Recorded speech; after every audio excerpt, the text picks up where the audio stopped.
puede organizar algo de análisis geométrico sin tener a alguien de Granada. Y además es como una venganza de decir, la de veces que, porque ir de Valencia a Granada todos sabemos que no es trivial. Entonces, una venganza es invitarlos a ellos de vez en cuando para que hagan el camino contrario. Así que ahora es un placer tener y le agradezco especialmente que haya venido con todas las dificultades que había, a Tiralberto Sipaldi de Granada, como he dicho, y nos va a hablar de resultados de rigidez para problema de capilaridad overdeterminada. Pues gracias, Esther, y gracias a todos los de aquí para la invitación. Un placer volver después de muchos años y ver a amigos y conocer a gente nueva y de verdad muchas gracias. Pues bueno, la charla de hoy, que por cierto la voy a hacer en castellano, entonces. Bueno, va a relacionar muchas cosas que en teoría vienen de digamos, han nacido de la física y del análisis, pero de una cierta manera van juntas también con la geometría. Y entonces hay como una mezcla de muchas herramientas diferentes. Pues el problema básico es, ¿cómo hago para cambiar? Sí. Un segundo. Ya está. Que esto funciona, sí, Sí. ok. El problema de la capilaridad, ¿ok? Problema físico, o sea, yo tengo un recipiente grande con un líquido y pongo dentro un tubo pequeño sin apoyarlo hasta la base, ¿ok? Dejando que el líquido pueda subir. Pues, y esto sabemos todos que el líquido dentro del tubo pues puede subir un poco más, puede subir menos, ¿ok? Depende de cuál es el líquido, de hecho, y la superficie del líquido en el tubo no es plana en general. Pues si ponemos un tubo en agua, pues vemos que cuanto más el tubo es pequeño, el agua sube, y vemos que sube con digamos, una forma que podemos decir que es convexa. Y si en cambio ponemos un líquido como mercurio, pues el líquido va más bajo, es más bajo que el nivel del líquido en el recipiente, y la forma es opuesta. Bueno, físicamente digamos, el análisis físico nos dice que la curvatura media de la superficie del líquido es proporcional a la altura del líquido en el tubo. O sea, existe una constante B tal que la curvatura media de la superficie es igual a la constante por la altura. Por lo tanto, si la altura es positiva, pues la curvatura media será positiva, digamos, si consideramos el normal arriba. Si la altura es negativa, la curvatura media será negativa. Y la curvatura media no es constante, o sea que cuanto más alto es el líquido, aquí más alta es la curvatura media, ¿ok? O sea, no son superficies de curvatura media constantes, sino que la curvatura media es una constante por la altura de la gráfica. Y además, el contacto entre la superficie y el tubo es con un ángulo que es constante, se llama el wetting ángulo. Pues entonces, si vamos a tener esto, ya vemos que el problema es de geometría diferencial, porque de una cierta manera es curvatura media prescrita. Y esto es geometría diferencial. Ahora, asumimos que el ángulo sea menor que pi medio. ¿Por qué? Porque si lo es mayor, basta con cambiar la función u que describe la gráfica del líquido por menos u y tengo el caso este. Entonces, podemos suponer que el ángulo de contacto es inferior a pi medio, o sea que estamos en agua. O sea, si estamos en mercurio, cambiamos u por menos u. Además, hacemos una hipótesis más. La hipótesis más es que el líquido llega a la misma altura en la pared del tubo. Esta hipótesis en las aplicaciones es importante, porque, bueno, también en la naturaleza, porque digamos, en general, si yo quiero utilizar el fenómeno de la capilaridad para enviar un cierto líquido a algo, pues quiero que el líquido se distribuya uniforme, entonces que llegue al mismo tiempo en la misma cantidad. Entonces, esta hipótesis que el líquido suba hasta la misma altura en la pared es utilizada en las aplicaciones. En este caso, pues la superficie dada por la función U resuelve curvatura media, que es dada por esta expresión, igual a B por U. Entonces, si la altura es la misma en la pared del tubo, tenemos que U vale un cierto número C en el borde de omega. Omega es la sección del tubo. Y la derivada normal, en este caso, pues es la cotangente del ángulo, porque el ángulo se mide con respecto a la vertical. Entonces, es la cotangente. Si cambio la función v por la constante c menos u, entonces pues le doy la vuelta y me sale una ecuación muy parecida donde aquí tengo una función con esta constante más, ¿ok? Pero ahora la función v vale 0 en el borde y el ángulo, bueno, ha cambiado por menos, perdón, la derivada normal ha cambiado el signo. Pero me pongo en el caso de una cierta ecuación elíptica con condiciones Dirichlet C. Y este es el caso clásico donde hay muchos resultados, ¿no? Por ejemplo, este es el caso de los problemas de sobredeterminado de Serrin. Serrin considera un operador elíptico Q, por ejemplo, el laplaciano va bien, por ejemplo, el operador curvatura media va bien, pero van bien muchos más. Más una cierta función U, f de U, donde f es simplemente lipschitziana, en particular la función afín va bien, con condición de Dirichlet 0 y derivada normal constante. Y para este sistema que se llama problema sobredeterminado porque es demasiado determinado, hay dos condiciones de borde, pues él demuestra que si omega es acotado, entonces a la fuerza la solución U es radial y omega tiene que ser una bola. Este resultado, que es de 1971, y es el resultado, uno de los más conocidos resultados de Serrin, bueno, en realidad, para el caso de la capilaridad, se aplica y me dice que si yo tengo un tubo y lo pongo en un recipiente, la única manera que el agua, el líquido, llegue a la misma altura en el borde es que el tubo sea circular. Este fenómeno en física era muy conocido y se llama la ley de Joule, 1718, o sea, en italiano decimos que hemos descubierto el agua caliente. En castellano se dice que hemos descubierto el agua tibia, o sea que vosotros sois peores, ¿no? Aún más fuerte. Bueno, aparte la broma, la demostración matemática de este fenómeno físico llega 250 años más tarde.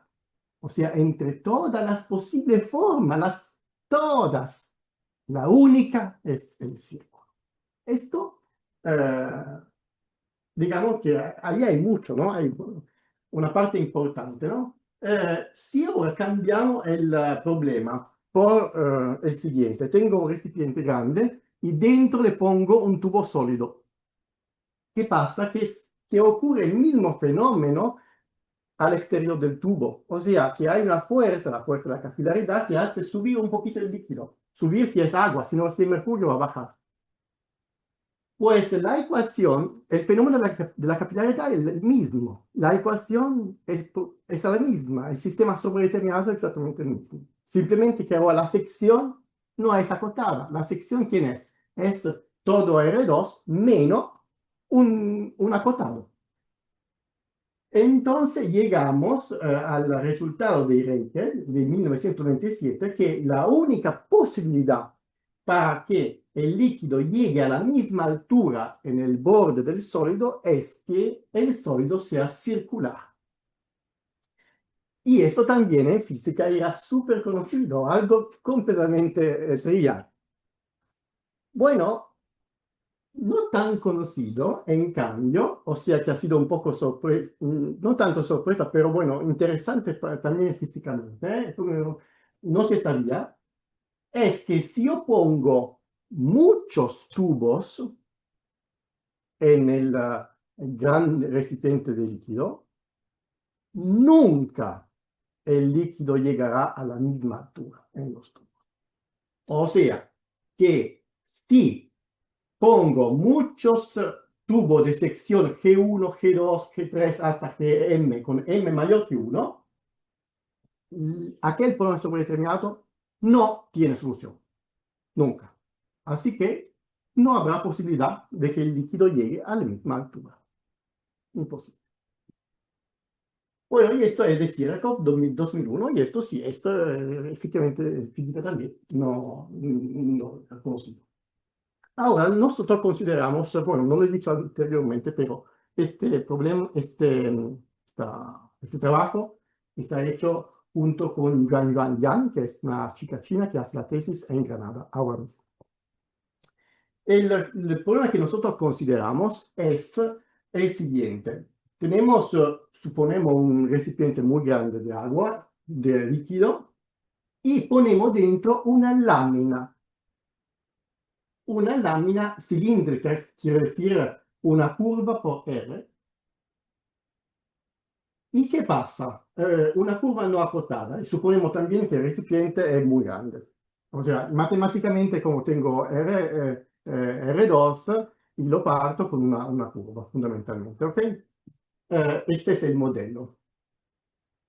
Evidentemente, el fenómeno de la capilaridad existe siempre, y por los dos lados de la lámina, el líquido sube, ¿no? Con un cierto ángulo θ, o baja, depende del líquido. Y la pregunta es la misma. ¿Cuándo el líquido sube hasta la misma altura? ¿Para qué formas de la lámina? Y bueno, y descubrimos algo de nuevo que los físicos saben, o sea que la única forma de la lámina para que esto ocurra es que la lámina sea un plano, la lámina plana. La única posibilidad para que el líquido suba a la misma altura si yo inserto una lámina en el recipiente. Este es nuestro resultado. En fin, desde el punto de vista matemático, ¿qué quiere decir esto? Quiere decir, supongamos que tenga omega, que es un dominio que es difeomorfo al semiplano. ¿Ok? Porque es como si tuviera el recipiente que es R2 y lo parto en dos con una lámina. Entonces miro lo que hay a un lado, que es un dominio entonces difeomorfo al semiplano. Supongamos que tenga una solución a este problema sobredeterminado, que es exactamente el problema de la capilaridad. U igual a 0 porque hemos hecho el cambio de variables, que simplemente cambiando la ecuación para decir que igual a 0. Entonces, si hay una solución a este problema, y omega es difeomorfo a un semiplano, pues omega es un semiplano. En este punto la solución es unidimensional. Este es el resultado. Por lo tanto, la única posibilidad de que el líquido llegue a la misma altura es que la lámina sea plana. Como decía antes, esto los físicos lo saben y lo usan. Realmente lo usan de verdad todos los días, porque hay un método que es el método usado para calcular lo que se llama la tensión superficial de un líquido, que es exactamente la fuerza de la capilaridad dividida por la longitud, o sea, la fuerza por unidad de longitud. ¿Cómo se hace? Pues se coge el líquido en un recipiente muy grande y se inserta una lámina plana, muy fina, dentro del líquido, la se inserta verticalmente. Ahora, consideramos la lámina que es de longitud L medio. ¿Qué pasa? Que la lámina está sujeta a tres fuerzas. Una es el peso de la lámina. Entonces, yo cojo una báscula y la voy a ligar a la lámina y puedo, como yo sé cuánto pesa la lámina, puedo neutralizar la fuerza del peso directamente modificando ajustando la báscula, ok, directamente. Entonces, el peso puedo no considerar. Luego está la fuerza de Arquímedes, porque estoy insertando algo en un líquido, pero esto depende del volumen. Si la lámina es súper fina, finísima, finísima, esto lo puedo no considerarlo, otra forma considerarlo como un error, digamos, es muy pequeño. Me queda realmente la fuerza de la capilaridad, que es la que yo quiero medir. La fuerza va en la dirección de este ángulo θ. Entonces, ¿cómo se calcula? Yo mido realmente la fuerza en la componente vertical, pero tengo que saber que la fuerza va en otra dirección, en la dirección θ. Entonces, ¿qué hago? Pues tengo que dividir por el coseno de θ para obtener la verdadera fuerza. Y ahora, para la tensión superficial, divido por el que se llama el perímetro de la línea trifásica. Trifásica, ¿por qué? Porque esta línea tiene líquido, aire y lámina. Y es exactamente la línea donde hay la fuerza de la capilaridad. Entonces, la tensión superficial es la división entre la fuerza total y la longitud de esta línea, que como es en los dos lados, es L. Así que así se calcula la tensión superficial de un líquido. Wilhelmy, que presenta el método en 1873, pero hoy en día hay muchas optimización del método, ¿ok? Dice claramente, para que ello funcione, la lámina tiene que ser plana. ¿Por qué? Porque estamos considerando que el perímetro va a ser L medios, L, o sea, 2 veces la longitud de la lámina.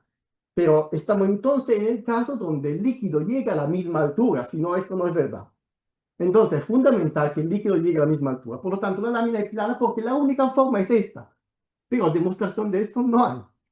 O sea, de nuevo hay un hecho físico muy conocido, muy aceptado, pero sin realmente una demostración. Bien, entonces lo que hacemos es dar un sentido matemático a esto. Lo hacemos para un caso más complicado. Bueno, en lugar de tener la función afín aquí, tenemos una función f un poco más general con algunas hipótesis que son válidas para la afín. Uno podría pensar que estamos haciendo algo a este punto de matemática, de PDE. No es verdad, porque, bueno, no es verdad, o sea, no es que me he quitado la capilaridad de encima. La capilaridad está porque hay muchos, digamos, artículos de capilaridad donde en espacios donde hay un campo electromagnético o otras fuerzas. Y entonces esto altera la estructura de la ley de la gravedad, porque aquella ley de la capilaridad es así por la gravedad. O sea, si yo no tuviera la gravedad, sería curvatura media constante. Como es la capilaridad, tengo la curvatura media igual a B por U. Pero podría tener un campo electromagnético más interesante y entonces tendría curvatura media igual a una cierta función que depende de U, más complicada. Y hay muchos casos físicos de funciones U muy usuales en capilaridad. O sea que no me he quitado de la capilaridad realmente, estoy considerando lo que yo llamo aquí el problema general de la capilaridad. Pues nuestro teorema es el siguiente. Nos ponemos en un dominio del difeomorfo semiplano. Entonces, en particular, es un dominio C1 porque es difeomorfo al semiplano. Esto da sentido a la condición derivada normal igual a U, ¿ok? En el borde que es C1. Bueno, considero las siguientes hipótesis. Aquí va el tema. FC1. Bien, U C3, bueno, si FC1 la U va a ser C3, ¿ok? Entonces, me estoy quitando el caso F lipschitziano, ¿ok? O sea, que ahí uno podría ir a estudiar, ¿ok? Me estoy quitando el caso Lipschitz, estoy diciendo FC1. U acotada, pero en los casos físicos de la capilaridad, la U siempre es acotada. Gradiente de U acotado. Esta es una hipótesis altamente no trivial. O sea, Para este problema necesitamos esta hipótesis que el gradiente de U sea acotado. Voy a hablar un poquito más de esto después.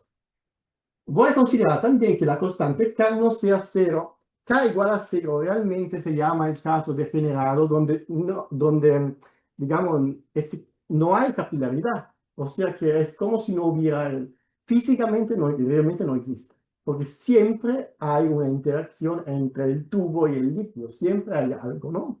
El caso que K igual a cero sería como que no hay ninguna interacción.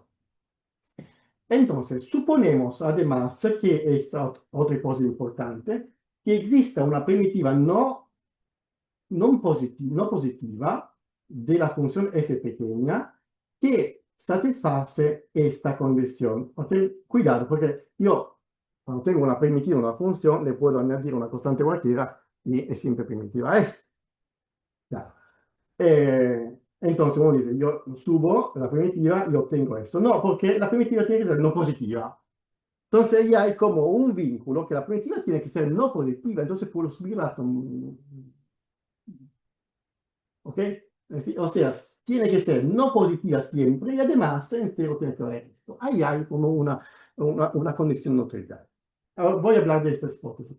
En esta circunstancia, pues omega tiene que ser un semiplano y U tiene que ser de dimensión 1. Decimos que estas hipótesis se cumplen en el caso clásico de la función afín. ¿Por qué? Ahora lo vemos. Entonces, para la capilaridad clásica, esto funciona. Algunos comentarios sobre las hipótesis. Estas son hipótesis totalmente naturales, y yo digo totalmente naturales. Lo único que falta es el caso de Lipschitz, que es matemáticamente interesante, pero desde el punto de vista físico realmente no, en todas las aplicaciones no, FS1.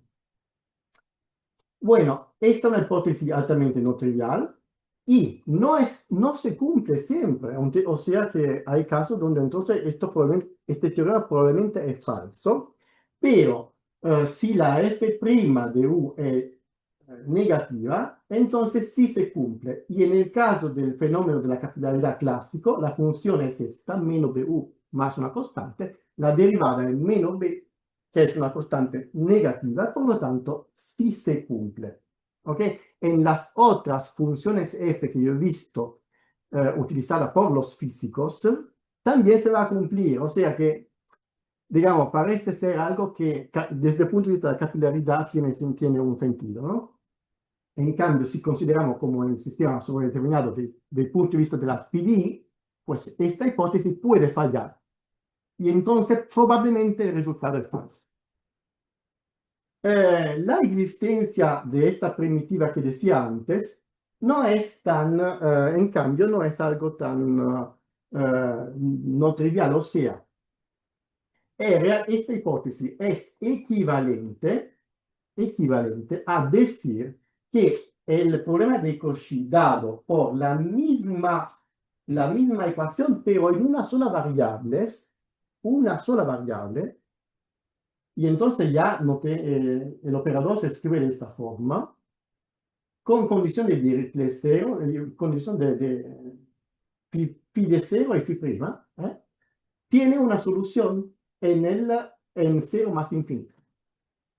Esto, desde el punto de vista físico, quiere decir que si yo tengo una lámina plana, en el semiespacio hay solución.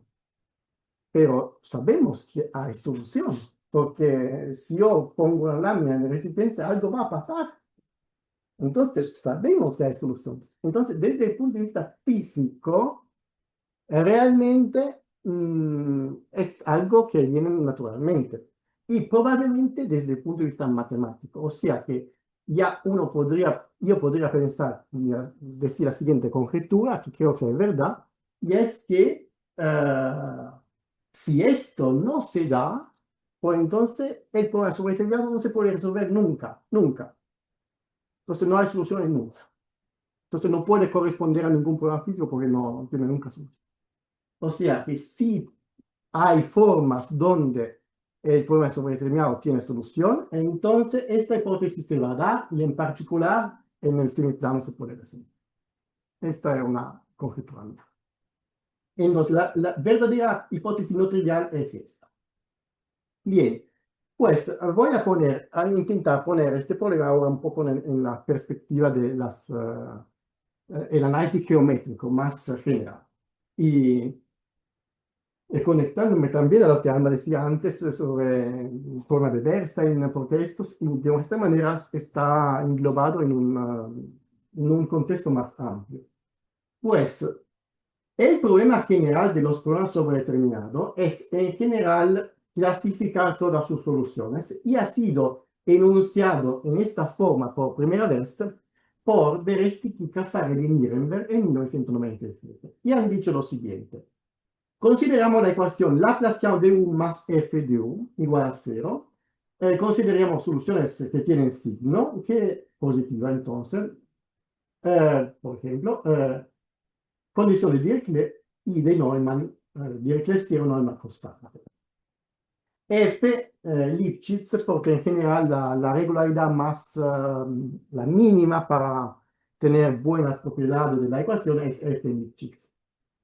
Entonces, ellos propusieron esta conjetura. Es verdad que si U es acotada y el complemento de omega es conexo, entonces omega tiene que ser o bien una bola, o bien un semiespacio, o bien un cilindro generalizado, o sea, una bola por R, o por R2, o por R3, etc. O bien el complemento de uno de estos tres dominios. Entonces, en particular, el complemento de un cilindro RJ por B y el complemento de una bola. Pues realmente la conjetura no es cierta. Hay una estructura más rica de ejemplos. Por ejemplo, una es que se puede perturbar un cilindro vertical para encontrar soluciones al problema sobredeterminado, donde la ecuación es la de Helmholtz, o sea, la ecuación de los autovalores. Existen dominios cuya forma es parecida a la de la superficie de Delaunay. Dominio, o sea, todo lo que está dentro, la superficie de Delaunay sería el borde, pero el borde no es la superficie de Delaunay, es parecida, donde se puede resolver aquel problema sobredeterminado. Y esto es, digamos, esto ha sido mi resultado de la tesis de doctorado. Este tipo de problemas físicamente se pueden ver. Basta abrir el gabinete, el grifo. Lo que vemos es un cilindro, ¿no? Pero cerrando, ¿no? Empiezan a formarse onduloides hasta la gota, ¿no? Y el punto es que, digamos, hay ecuaciones que se cumplen en la interfase y, digamos, esto, si no hubiera la gravedad, sería realmente superficie de Delaunay. Bueno, digamos, utilizando un paralelismo entre la geometría y la ecuación de los autovalores, paralelismo que hay por las relaciones entre los autovalores y el supermétrico, pues se puede buscar soluciones al problema sobredeterminado que decía antes en dominios que son de esta forma. Bueno, otro ejemplo son complemento de una bola perturbados, o sea, aquí es perturbación de un cilindro, aquí es perturbación de una bola. Esto en R2, pero también en R3, en Rn en general. Esto ha sido obtenido con Antonio Ross y David Ruiz. Y en cualquier dimensión n, hemos sido capaces de encontrar perturbaciones de una bola. Además, perturbaciones que son, digamos, que tienen un cierto grupo de simetría muy bonita, digamos, donde se puede, en el exterior se puede resolver el problema sobredeterminado. Ahora, cada uno con una cierta función f. En este caso era f igual a lambda u, en este caso es f igual a lo que se llama la no linearidad de Schrödinger, que es una función un poco más complicada, o sea que, pero f igual a lambda u no habría soluciones, entonces ahí se puede demostrar que no, que no hay. Entonces hay que complicar el problema para buscarlas. Pues en el caso del dominio diffeomorfo al semiespacio, el problema es, se puede escribir de esta forma. Supongamos que yo tengo un dominio diffeomorfo al semiespacio y con la solución al problema sobredeterminado. Es verdad que omega es un semiespacio. Claro, esto nos recuerda otro problema del análisis geométrico, ¿verdad? O del análisis. Una conjetura muy famosa es la conjetura de De Giorgi, una de las más famosas conjeturas del análisis de PDE, que dice que si tengo la ecuación de Allen-Cahn, que es esta, y tengo soluciones enteras que son crecientes en una de las variables, entonces los conjuntos de nivel tienen que ser hiperplanos. Esta conjetura sabemos que es verdad en dimensión 2 y 3, sabemos que es falsa, pero realmente De Giorgi, cuando enunció la conjetura, dijo hasta dimensión 8. ¿Okay? Entonces, es verdad que siempre se dice lo contraejemplo de Giorgi, pero no es verdad, porque De Giorgi ha puesto n menor o igual que 8. O sea, que esto es el test de validez de la conjetura de Giorgi, ¿no? Y De Giorgi sabía que en R8, en R9 no tenía que ser verdad, porque esta conjetura es el análogo en análisis de una conjetura que está en geometría, que de hace más tiempo, la conjetura de Bernstein, que dice que los únicos grafos minimales enteros son hiperplanos. Y sabemos que en dimensión hasta 8 es verdad, ¿no? Aquí me conecto a lo que tú decías antes, ¿no? Y en dimensión 9 sabemos que no. Y es el mismo De Giorgi que ha contribuido a encontrar el contraejemplo. Y es porque aquí en esta conjetura entran las superficies minimales ahí, porque son las superficies porque esta es la ecuación de cambio de fase. Y claro, aquí entran las superficies minimales, entonces él sabía que tenía que ser relacionado. Pues veis que estamos hablando de cosas muy parecidas. Imaginad que yo sé que el gradiente de la función u en la conjetura de Giorgi es constante en la línea de nivel. Supongamos. Pues entendéis muy bien que si yo resuelvo la conjetura esta, De Giorgi es un corolario. O sea que estoy poniendo el step 0. De Giorgi sería step 1, pero a este punto esta conjetura es step 2, porque con una hipótesis más obtengo De Giorgi como corolario. ¿Okay? Por lo tanto, hay como un background similar, que es exactamente lo que decía antes. Si tengo este problema sobredeterminado, ¿ok? Que es la conjetura que enunciaba antes, pues hay un paralelismo porque en dimensión 9, exactamente modificando el gráfico de Bombieri de Giorgi Giusti, se ha encontrado un contraejemplo a esta conjetura de Drestica Frey-Nirenberg en dominios que son epígrafos. Y la demostración está inspirada a De Giorgi, que está inspirado a Bernstein, ¿ok? O sea, y en dimensión 2, con David de Ruiz y Antonio Ross, hemos demostrado la conjetura, o sea que omega tiene que ser un semiespacio. Y esto está inspirado a la prueba de Giorgi en dimensión 3, o sea, la de Cabré y Ambrosio. En fin, todo va un poco relacionado entre ellos. Pues, ¿qué pasa para el problema de la capilaridad?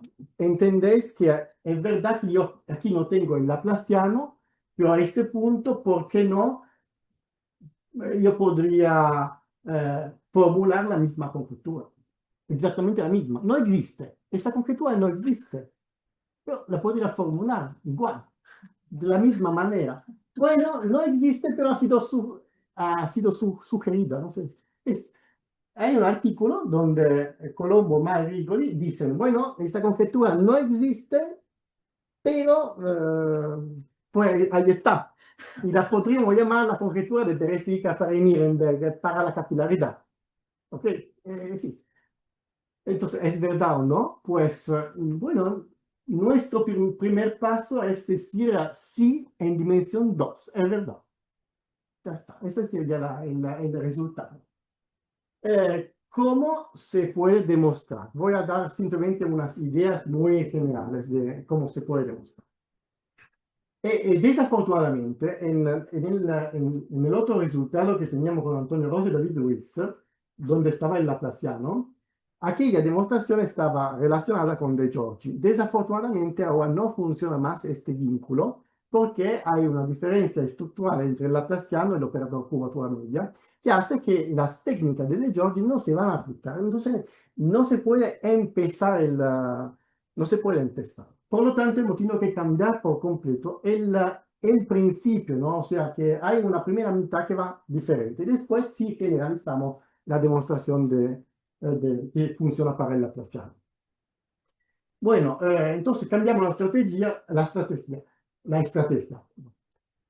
¿Sabes que el teorema de Serrin de 1971, que es muy famoso por el moving plane, que es muy utilizado en geometría?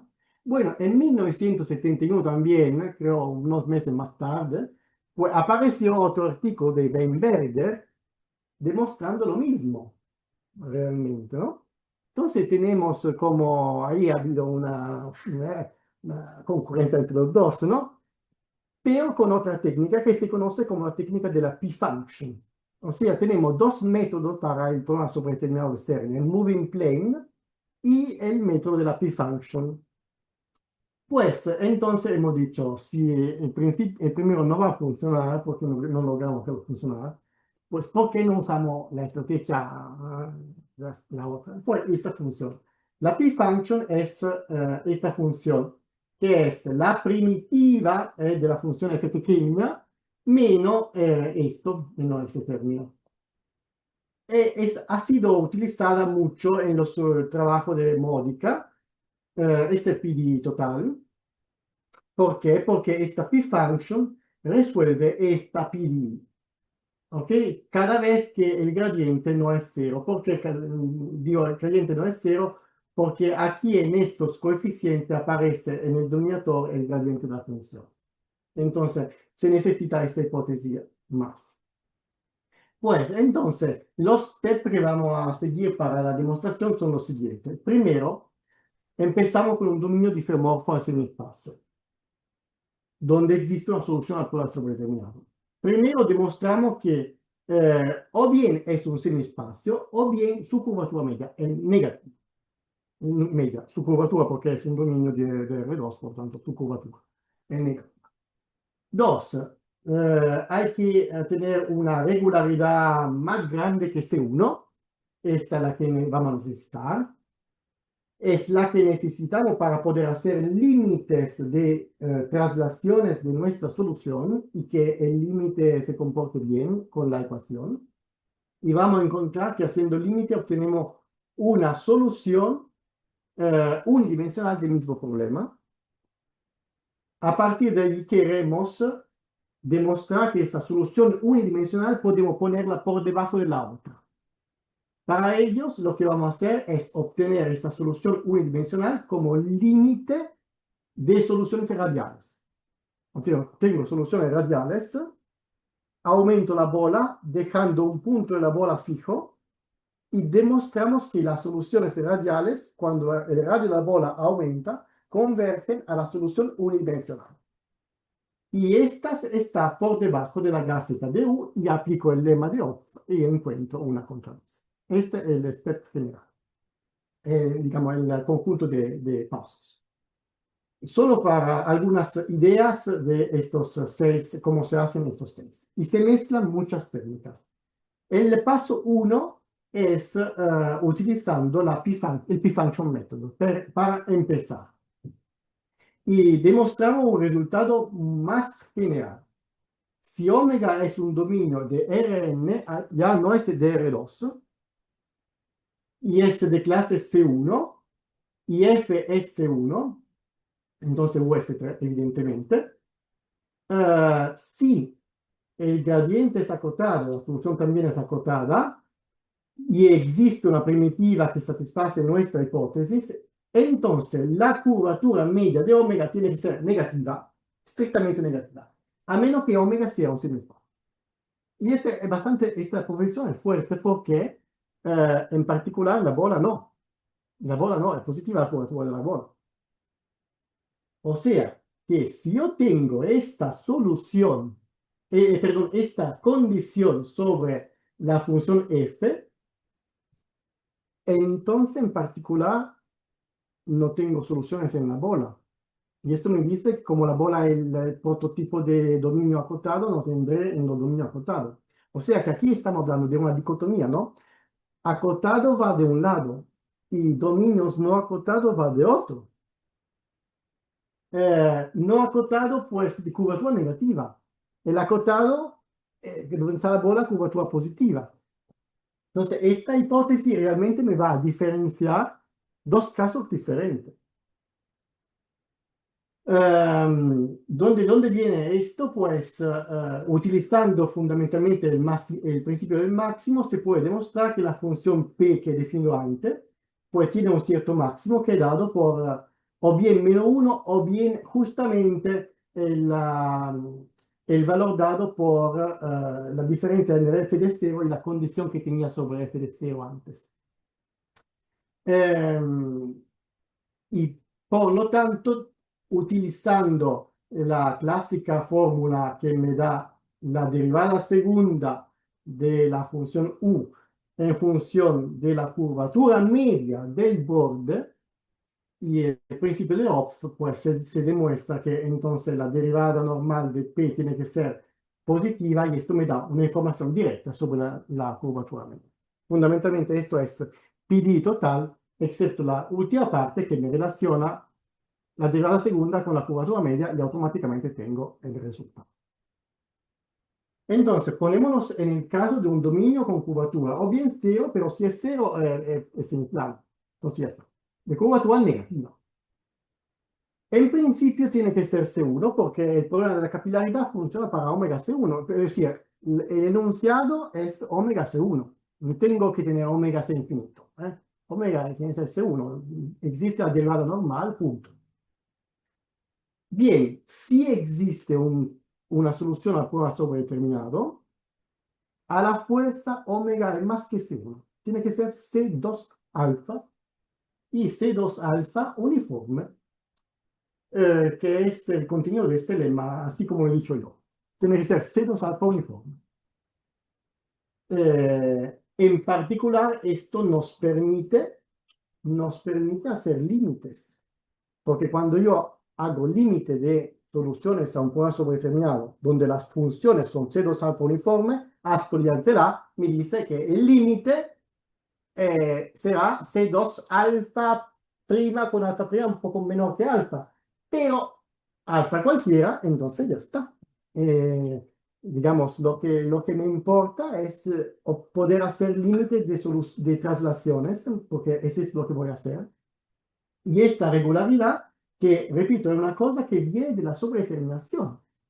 O sea, directamente yo tengo un problema físico, omega S1, pues si tengo dos dados de borde, la PD me dice, omega es más que C1, es C2 alfa. Algo que viene directamente de las dos condiciones de borde. Pues entonces, en principio, bueno, esto es C2 alfa hasta el borde.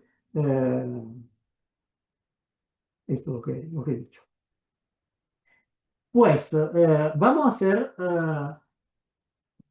hacer traslaciones y vamos a demostrar que la curvatura tiene que ser acotada.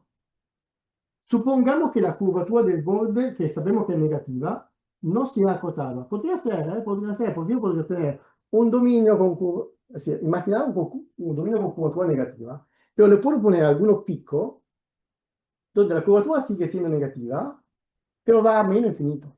Si los picos son siempre más chiquitos, ¿no? Podría ser en teoría. Físicamente no tiene sentido, pero matemáticamente podría ser. Supongamos que tenga entonces una sucesión de puntos donde la curvatura va a más infinito, a menos infinito. Hacemos traslaciones, llevándonos estos puntos al origen y haciendo también un rescaling, ¿no? de la solución, rescalando con la curvatura.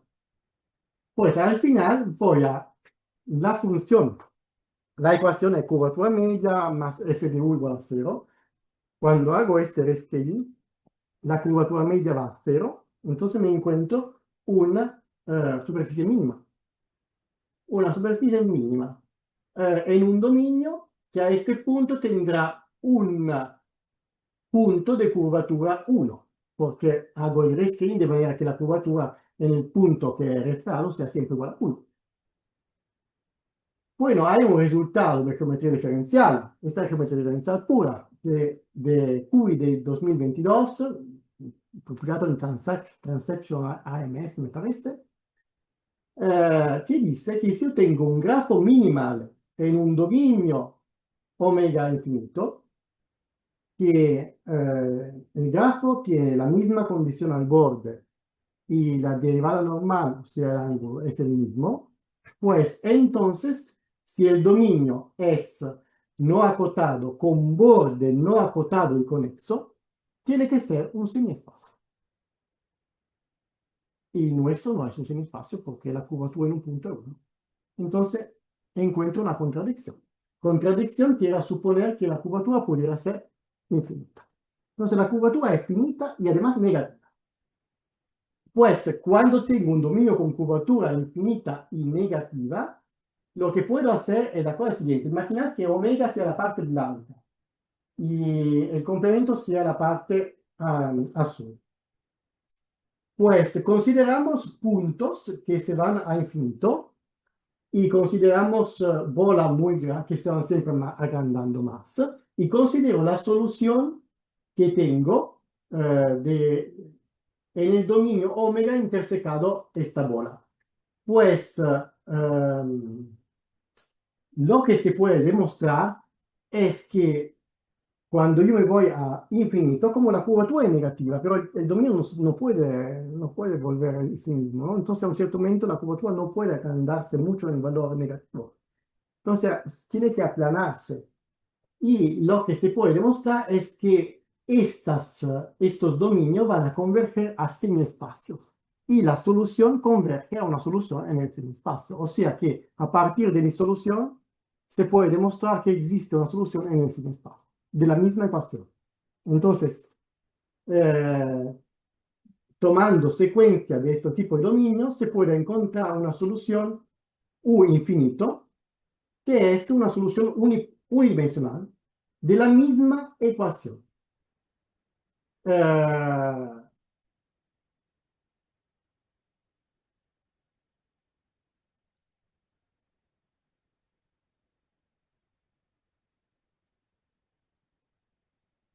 Ok, pues si es unidimensional, pues evidentemente la curvatura no puede ser negativa, en el sentido que hay un punto donde es cero, evidentemente, entonces es... no sé por qué he escrito esto, un segundo.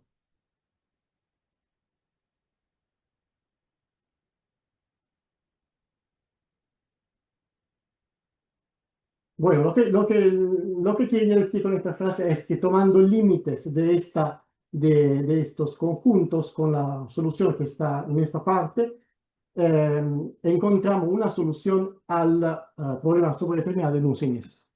Que esta solución la llamo U infinito. Que es entonces la solución de una ODI clásica. Pues esto me va a dar, utilizando la teoría clásica de ODI, informaciones sobre la F, porque cuando yo tengo una solución de un problema de Cauchy de ese tipo, la F no puede ser de cualquier forma, tiene que tener ciertas condiciones. Y en particular voy a tener que la hipótesis que yo necesitaba para hacer funcionar Modica, pues la voy a cumplir. Ahora, una vez que tengo la solución unidimensional, me interesa encontrar soluciones en bolas muy grandes. Bueno, sí, para ver que esta solución unidimensional es el límite de soluciones en bolas.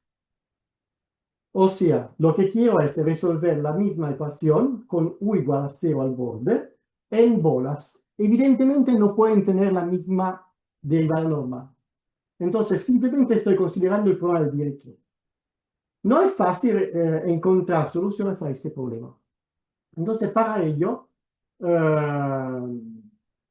esto es lo que comentaba antes, que luego vamos a tomar límites y vamos a mostrar que estas soluciones convergen a la solución del sin-espacio. Para ello, lo que vamos a hacer es perturbar el problema y encontrar soluciones a un problema variacional que es parecido. Esto es cálculo de variaciones.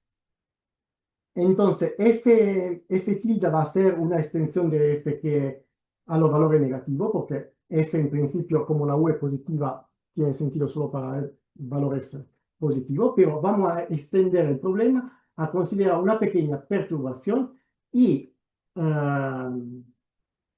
con el cálculo de variaciones se puede encontrar una solución de este problema en bolas, que es acotada. Y se puede demostrar que es regular y que tiene buenas propiedades del gradiente. A este punto, una vez que tengo esto, pues tomando epsilon igual a 0, encontraremos la solución al problema que yo quiero. Y trabajando con cuidado, pues vamos a demostrar que esta va a converger a la solución que es positiva y que va a converger a la solución unidimensional. Pues a este punto la demostración se acaba. ¿Por qué? Porque yo tengo mi dominio de forma con curvatura negativa. Puedo poner una bola dentro del dominio, evidentemente, porque el dominio tiene curvatura negativa. Puedo poner una bola dentro del dominio. En esta bola está la solución a la misma ecuación, pero con derivada normal más pequeña y la solución está por debajo. Muevo la bola con la solución a un punto de contacto. Si las gráficas se tocan, el principio del máximo me dice, ya se acabó. Entonces no se van a tocar. Pero claro, una vez que pongo la bola en esta posición, hago lo que decía antes. Agrando todo y nunca pueden tocarse las dos gráficas. Entonces al final encuentro que la solución en el sin-espacio y la solución en el dominio, una está por debajo de la otra. Pero aquí vale la derivada normal es la misma. Y es una contradicción con off. Los dos dominios tienen que ser iguales. Y aquí acaba, acaba la demostración. Entonces el dominio inicial, que supuestamente era un dominio cualquiera, tiene que ser un simple.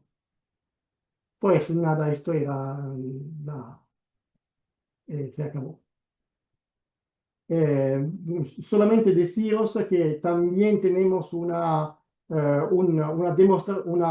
resultado sobre cuando nuestra hipótesis sobre el gradiente funciona, y es este, que lo comentaba antes. Si f' es menor que 0, entonces la hipótesis sobre el gradiente funciona. Esto en particular nos permite aplicar el resultado a la f de la capilaridad, porque la f de la capilaridad era menos bu más una constante. Y entonces, para la capilaridad funciona nuestro. Pues nada, muchas gracias por este resultado. Ha inspirado a un trabajo parecido para f igual a constante, donde, por cierto, esta hipótesis se cumple porque es f' menor o igual a 0. Muchas gracias por todo de nuevo y si hay preguntas.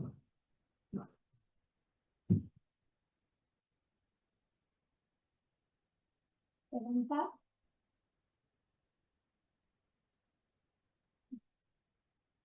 Todo felicitarte por una charla tan buena. Me ha quedado la curiosidad, que al principio creía que era mentira, pero es verdad, de cuando metes dos cilindros completamente idénticos, yo digo, pues tienen que tener la misma altura, pero no No. a la misma altura porque hay una línea en la que están más cerca y otra que no. Pero ¿cómo sería la forma de elaborar? ¿Sabes algo? No, está claro que no es la solución a tu problema, pero si verían más por donde son parecidos y se harían, no sé, pero claro. Pues, creo que subiría más donde están en la línea de En la línea Potsdam, que creo. Pero bueno, esto lo vamos a solucionar. Vamos a tomar un recipiente muy grande, ponemos los tubos y vemos, ¿no? Y eso digamos que ya después será para cualquier pareja de tubo, esto es otro tema, pero vamos a poner los tubos y vemos un ejemplo, ¿no? Claro.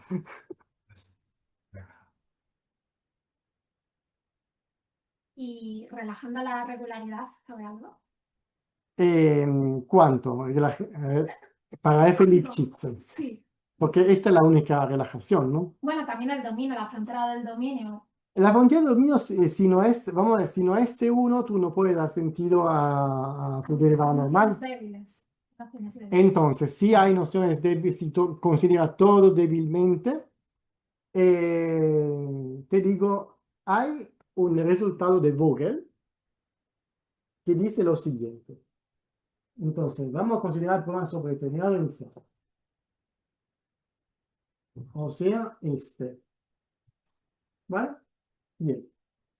Entonces, supongamos que omega sea un abierto. Un abierto. Entonces, en particular, la frontera puede ser, ¿verdad? Brutal. Supongamos que yo tenga estas condiciones débiles. ¿Qué quiere decir? Que U converge a cero cada vez que el punto va hacia la frontera. Y la otra también, que la derivada, el gradiente, la norma del gradiente converge a una constante cada vez que el punto se va a la frontera.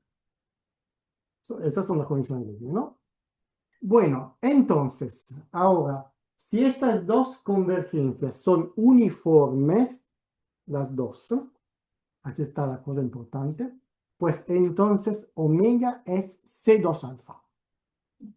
Y he empezado de una abierta.